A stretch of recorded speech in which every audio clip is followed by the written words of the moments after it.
LSU is on a roll. MarkRogersTV, the voice of college football, breaking down the Bayou Bengals. We got Lonn, Phillips-Sullivan on the line from LSU Odyssey, and of course the Tigers coming off a national championship in which they racked up a record number of points, large margins against one of the toughest schedules we've seen in quite some time, and then they roll into the offseason, and then they pick up the next wave of great talent. Lonn, how you doing tonight?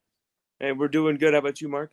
Doing great. I'm doing great. And again, we want to talk up this 2021 recruiting class as it stands right now. Savion Jones at weak side defensive end would be the latest huge get for you. Yes, Savion Jones, he had a hell of a year for St. James, but it's about his whole career and it's his influence on the field. 90 tackles, 13 sacks, 23 tackles for loss, 4 pass deflections, 3 fumble recoveries, 2 forced fumbles. But I counted about 40-something pocket disruptions just in my own private film study, just from the available highlights. I mean, he's just an absolute creator of chaos, an electric church of doom. Savion Jones was a must for the 2021 class. We already have another piece to go along with him with Landon Jackson, potentially Mason Smith, and Corey Foreman, the decommit from Clemson, in the future. But I feel like those three are trying to, especially those two, Mason Smith and Corey Foreman, are going to wait to do their visits probably for the fall before they make a commitment. But it was a huge getting Savion Jones like we did.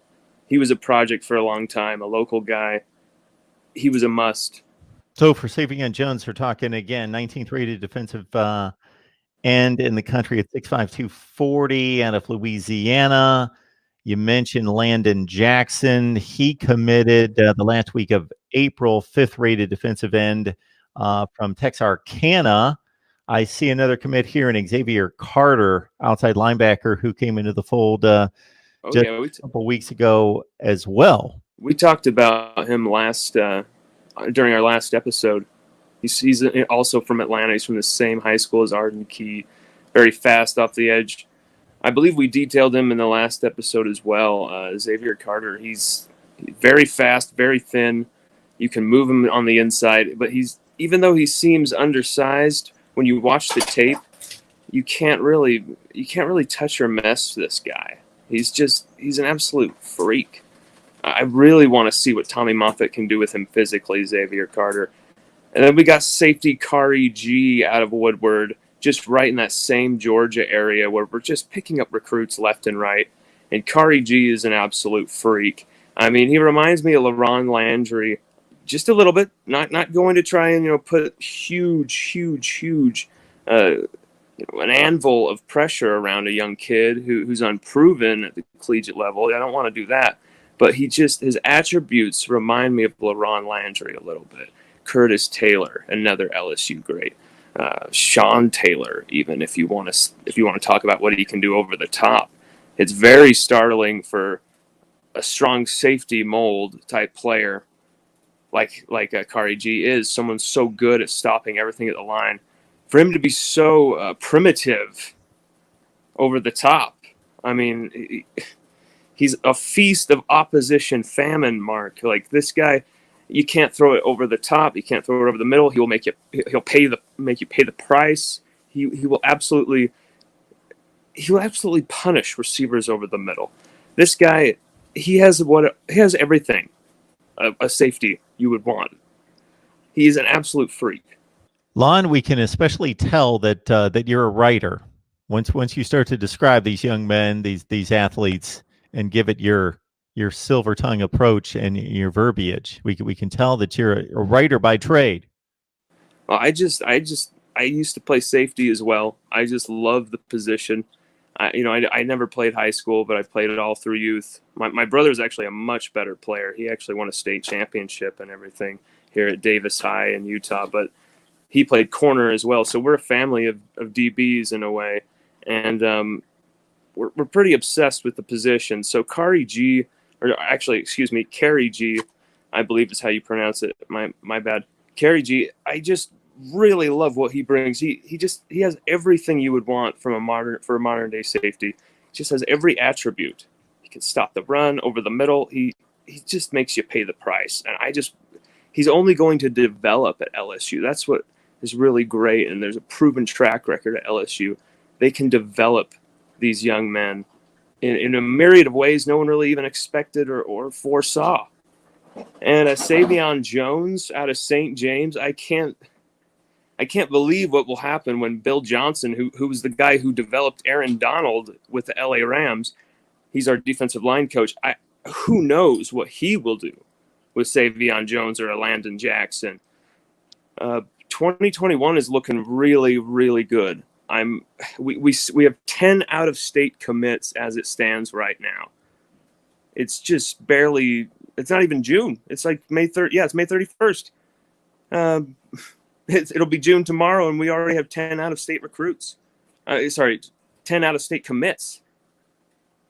And most of those are solid. I wouldn't say there's any one of those 10 guys who's going to be jumping ship anytime soon, or who's going to decommit and say go to Tennessee or USC or Ohio State or whatever hot ticket there is in college football right now. LSU is where these players want to go. They're looking for a leader. They're looking for someone with answers right now in a very uncertain world. And Coach Orgeron is that guy. His staff are those men. They have the answers. They have a plan. They have a structure, and these kids believe in it. And if you're seeing kids who are willing to leave their families, leave their homes, travel across country from California, Ohio, Massachusetts, Texas, all over the place. They're willing to come all over the place to go to LSU to be with Coach Orgeron because they have a feeling that they'll actually be safer within that structure, maybe than where they're actually from. We've heard that echoed from sentiments from the parents of current players. Actually, they really believe in what Coach Orgeron's doing. It's very cutting edge. It's very ahead of its curve. I don't even think anyone's anticipating the national brand and the growth that it's had due to this national championship run, due to the brilliant future everyone sees ahead for LSU. I mean, it's really interesting what we've got going here as a national brand. MarkRogersTV, the voice of college football, talking LSU and talking about the recent recruiting efforts of Ed Orgeron and staff. Got Lonn Phillips-Sullivan on the line from LSU Odyssey. Got to join him right there for more LSU football coverage. And when Lonn mentions 10 out-of-state commits, Texas with 3, Florida 2, Georgia 2, California 1, Mississippi 1, and Ohio 1 in the current 2021 class. You mentioned Corey Foreman, one of the best prospects in the nation. What leads you to believe, and you mentioned a few other players as well, what leads you to believe, just in addition to just wanting them on your shopping list, that they could go your way? Oh, I mean, Corey Foreman is very simple. Mason Smith. Mason Smith's a local boy. Him and Corey Foreman have pledged to play together at the collegiate level. I take that, take them at their word. I'm not really going to think they're going to be lying about that for any particular reason. So if we can get Mason Smith, there's a huge chance that Corey Foreman, that domino drops. And I feel with the stability of Garrett Nussmeier as the class's quarterback and all of those pieces kind of falling into place, I think you'll see some dominoes start to drop. Some more dominoes I think that'll be dropping. Garrett Dellinger, Rocco Spindler. I've talked about them a bunch on your show time and time again.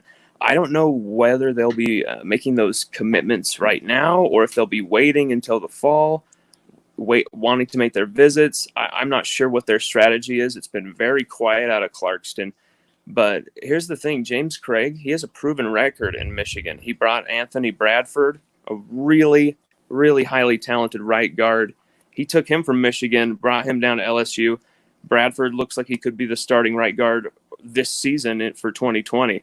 So if any indication tells me Garrett Dellinger and Rocco Spindler are also, just like Corey Foreman, just like Mason Smith, they have pledged to play together. And that's kind of a recurring theme here at LSU is teammates coming here together. Marlon Martinez, Marcus Dumerville, they came here together from St. Thomas Aquinas. It's something that's kind of weird, but I love it because it's an establishment of chemistry that's already there. Yeah, it's a good point that you just made in regards to establishment of chemistry.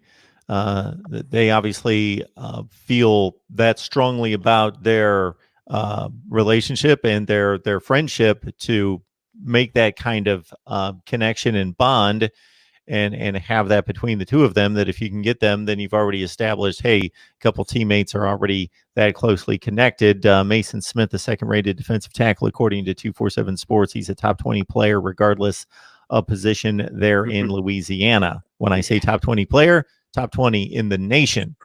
He's absolutely freakish. I've heard Glenn Dorsey comparisons. Either way, he's a multitude of malice in the middle. He's just an absolute wrecking ball. I really want to see what he can do following up guys like Jacqueline Roy and Jacobian Guillory, two defensive tackles we already have on the team from the highly vaunted 2020 class. Jacobian Guillory, Jacqueline Roy, I cannot wait to see what they'll be doing in 2020. But when you forecast LSU's defensive line going into 2021, with all those pieces, maybe we lose Tyler Shelvin, Glenn Logan, names like that. I think there's so much room for a lot of these guys to grow. And I think in 2020, you will see Jacobian Guillory and Jacqueline Roy both have big, big seasons. But there's two receivers out of the 2021 class I really had to run by you before. I think we've got to address LSU's 2020 secondary after this, Mark. But our wide receivers in 2021 would be another position of deep need, as well as the offensive line, because we're going to be losing Jamar Chase, Terrace Marshall. That's really big. Racey McMath, if he has that big season finally as a senior, he's gone. John Trey Kirkland, if he, is that big contributor finally, he's gone as well.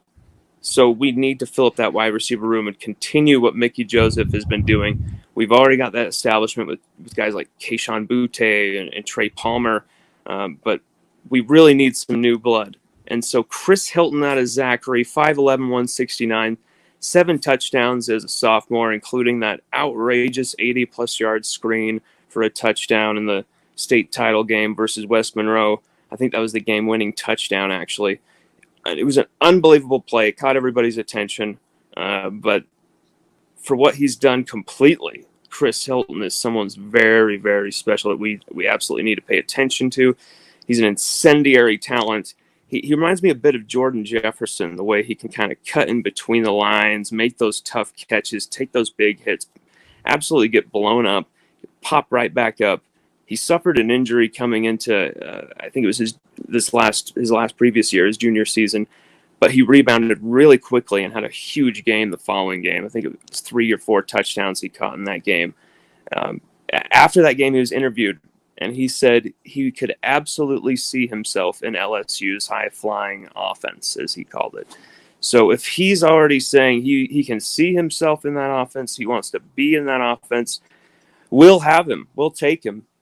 And there's another absolute talent out of Louisiana who's been blowing everything up. He's someone who I think is very singular in what he's doing. Brian Thomas, 6'4", 185, 17 touchdowns, 17 yards per catch. He reminds me of Jamar Chase with his explosion, his strength for someone so tall, so lanky, to be honest. He looks very lanky, just how statuesque and towering he is. But he is so massive on the in-between. His hands are so physical, so feisty. He can absolutely fight off the jams with such physicality. It's brilliant. I can only wonder what Tommy Moffitt's going to be able to revolutionize with this guy physically. But already, he's an absolute specimen. 17 touchdowns, 17 yards per catch. So both the players that Lonn highlights here are from Louisiana, and both are in the top 10 in the 247 Mhm. Sports composite, but both of them are much higher rated by 247 Sports own site. Brian Thomas, according to 247, is the second best receiver in the nation and the number 4 player overall. I think it's And regional bias. they got Chris Hilton in the top 50 in the nation overall and number 5 wide receiver. I think it might be a little bit of regional bias. At the same time, what they've proven on the field, what they've proven they can do physically, and how they can develop physically, evolve physically. I think it's just been a little interesting for people who just saw Terrace Marshall explode as a freshman with 13 touchdowns. People who just saw Jamar Chase, he came in with a knee injury and then absolutely just blew up Central Florida, Texas A&M, and a few teams the last few games of 2018. Coming into 2019, no one expected 20 touchdowns, but it felt like those who actually knew him, who coached him in high school at Rummel, they knew that Jamar Chase was going to do that. And they fully believe. Some of the Cole Kubelik, an Auburn fan and Auburn reporter, he heavily believes Jamar Chase is going to keep up the same statistics. It's no pipe dream to believe that he could pass up 20 touchdowns this season, especially if Miles Brennan has to lean on him and Terrace Marshall, maybe say those highly vaunted freshmen, Keyshawn Butte, who I feel like, no one will be able to catch him. The only thing they'll be seeing is his Butte shaking his way to the end zone. He caught 5 touchdowns in one game. He put up Jamar Chase type stats in high school. What if he just doesn't show up, his freshman season? Same with Trey Palmer as a sophomore. What if Racey McMath as a senior? What if those guys don't show up? It will all be up to Jamar Chase and Terrace Marshall. It will all be up to them. And they've proven they can shoulder that load. Especially Jamar Chase. It's about the big play. It's about the yards after catch. What those guys can do yards after catch wise is unreal. So when I see somebody who's 6'4", 185, finishes plays with 17 touchdowns, but amasses 17.0 yards per catch, as Brian Thomas does, I have to sit back and go, whoa, good God, we will take you. How can we get you? How can we get you to sign immediately?